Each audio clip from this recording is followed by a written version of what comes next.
Pag-usapan pa natin ang rentahan ng toga kasama si Mobile Journal Amy at Shenza. Bagay sa iyo ha, yung toga. Parang Tapos may blue accent. mag-e-enroll ulit ako, Pops. Why not? Okay, Amy, sa ngayon, gaano na karaming toga ang nakahanda sa kanila at ilan dito ang inaasahang maparentahan? Yung napuntahan ko, Pops J, dun sa area nila, dun sa may Quezon City, medyo malapit lang din sa may Roosevelt Avenue. Meron sila dong around 500 pa na natitira.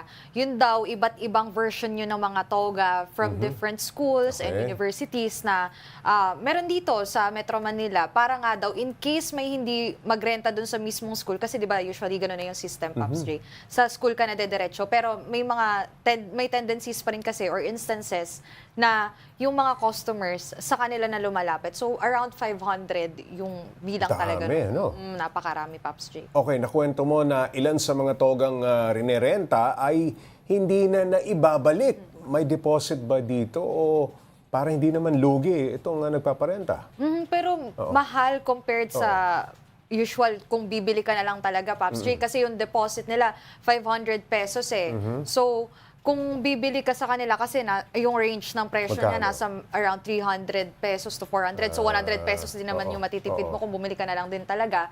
Pero yun nga, maraming instances, kahit ako personally, Pops J, nung nag-gumraduate ako, nakita ko yung iba, hindi na nila binalik kasi nga gusto din daw nila na parang maging remembrance na lang siya.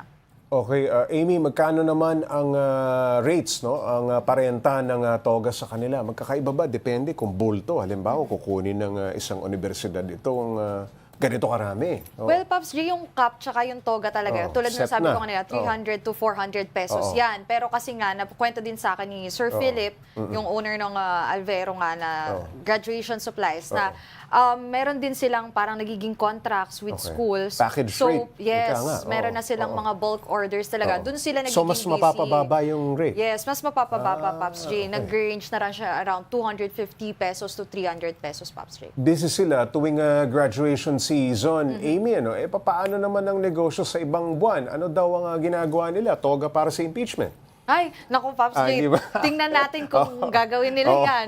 Pero Ano meron ginagawa silang, nila? Halimbawa, lean season. meron sila actually business pa na ginawa. Nung nakita nga nila na parang may downtime, lalo na kapag around December, ganyan, Pops J. Ang ginagawa nila, nagbebenta naman sila or nagpaparenta sila ng Filipiniana. So, nasa Filipiniana. same line pa rin, nagtatahi sila ng mga damit. So, ayun, hindi naman gaanong kalayo, Pops. Nasa formal nakasuotan pa rin. Ano? Bakit nga ba toga ang tawag dyan? Ay nako, sinearch ko yan, Pops J. Pero sa ancient Rome daw kasi, naging tradition nila na yung mga tao doon, meron silang toga talaga yung tinawag. Meron silang parang wool or kaya tela na nalalagay sa left part actually, left part ng shoulder nila.